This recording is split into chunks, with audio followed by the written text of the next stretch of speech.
Hollywood operates on a simple principle. It doesn't care about who you used to be. It only values what you bring to the table now. Meghan Markle and Prince Harry have recently learned this lesson the hard way. Netflix, once a welcoming platform for them, has now firmly closed its doors. The rejection was not subtle. It was a blunt, definitive no. No more time, no more chances, no more funding. The message was unmistakable. This is not charity. You would expect that a couple who made global headlines with their royal exit and subsequently signed multi-million-dollar deals would have something substantial in the works. However, what followed were projects that felt like filler. Safe, overly polished content that failed to make a real impact. Instead of groundbreaking documentaries or chart-topping podcasts, they delivered content that barely scratched the surface and fizzled out before gaining traction. Initially, Netflix showed patience, but that patience waned as the numbers failed to materialize. Insiders were shocked not only by the lackluster output, but also by Meghan and Harry's audacity to return to Netflix months later, asking for more time and opportunities, as if the platform would extend sympathy. But this is Hollywood, where results matter more than potential. Behind closed doors, Netflix executives had grown weary of the drama, delays, and excuses. They had provided everything: funding, creative freedom, and top-tier talent. In return, they received content that couldn't hold attention longer than a tweet. Meghan and Harry entered this deal believing they were the brand, that their royal background would carry them. However, titles do not edit scripts or create engaging content. When the couple returned with new pitches, attributing delays to creative issues and external pressures, the executives remained unmoved. One executive reportedly stated that this was business, not a brand rehabilitation project. The door didn't just close, it slammed shut. Meghan and Harry had a golden opportunity, but instead of using it to disrupt the status quo, they played it safe. Now, they find themselves not just out of a contract, but out of favor. The industry is taking notice. Other platforms that once sought to collaborate with the Sussexes are now silent, having observed the shift in public perception. The couple has gone from Hollywood's hottest newcomers to being labeled as underwhelming. In their desperation, they are reaching out to smaller production houses, trying to generate interest in whatever ideas remain. They are pitching projects they would have previously dismissed, including podcasts, unscripted documentaries, and branded content. Meghan is even contemplating a return to acting, despite having sworn off the profession after her time on Suits. The urgency is palpable.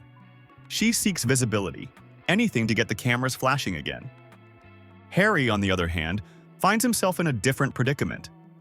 He is not a filmmaker, writer, or producer, just a prince without a palace and a celebrity without a clear niche.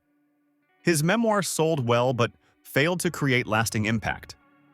Both are now in survival mode, not seeking reinvention or a comeback, but merely trying to stay afloat. In Hollywood, a shift occurs when your name loses its weight.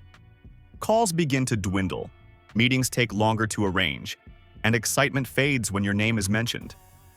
This is the current reality for Meghan and Harry, and no PR team can spin that narrative. The industry, once captivated by their royal allure, has quietly moved on. Their ability to blend royalty with Hollywood charm has begun to feel like a gimmick, and when the novelty wears off, substance is required.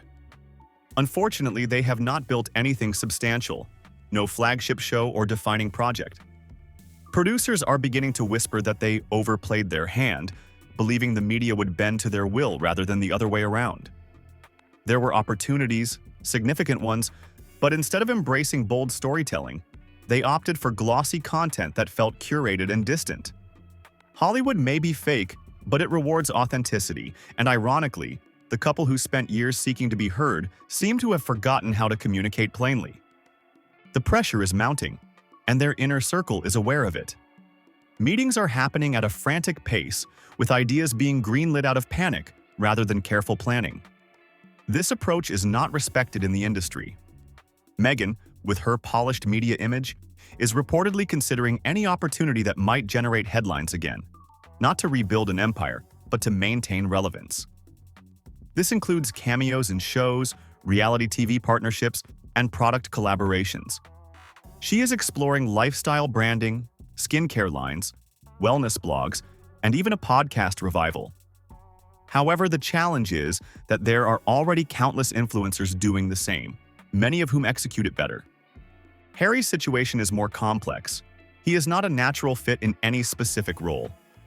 His name may open doors, but once inside, no one knows how to utilize him. He is not a talk show host, producer, or scripted actor, just a man.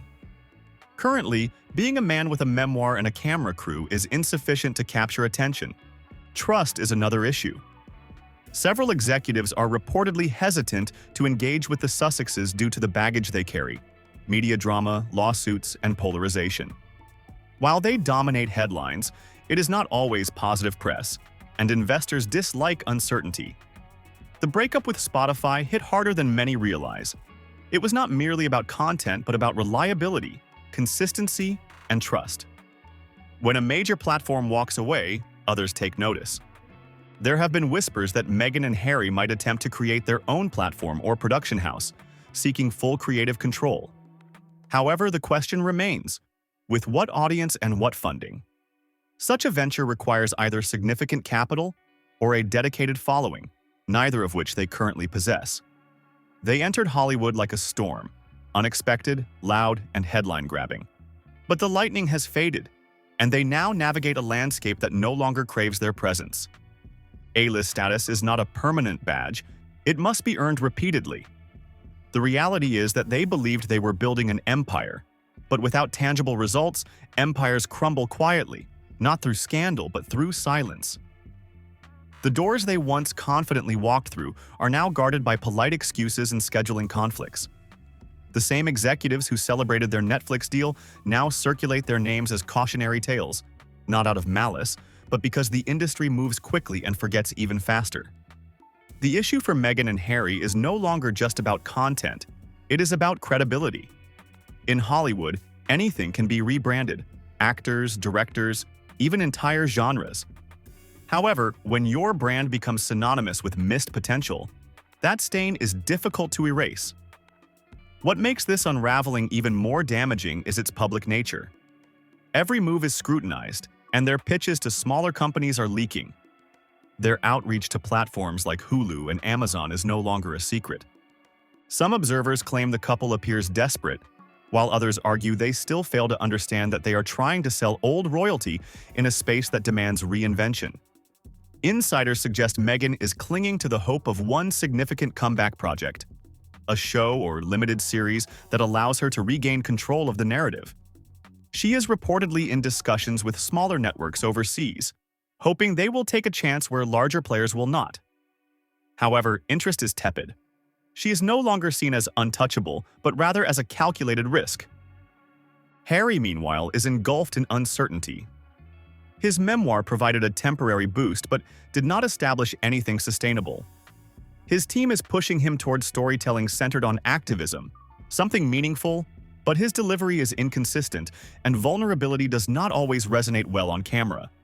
He is making an effort, but effort alone does not guarantee traction. People wanted to support them, and many still do. But support does not equate to blind loyalty, especially when their actions begin to appear transactional.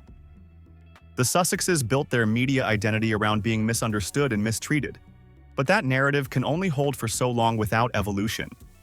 Now, they are surrounded by yes-men attempting to salvage what remains. However, true success in Hollywood does not stem from echo chambers. It arises from risk, authenticity, and a deep understanding of the audience, providing them with something unforgettable. Meghan and Harry have yet to achieve that, and time is not on their side. A former producer who worked with them succinctly stated that they had the world's attention and squandered it. This quote is circulating in meetings now, not out of malice or bitterness, but as a straightforward observation. Their team continues to push stories to the press, attempting to shape the next chapter, but the media landscape is no longer eager to cooperate.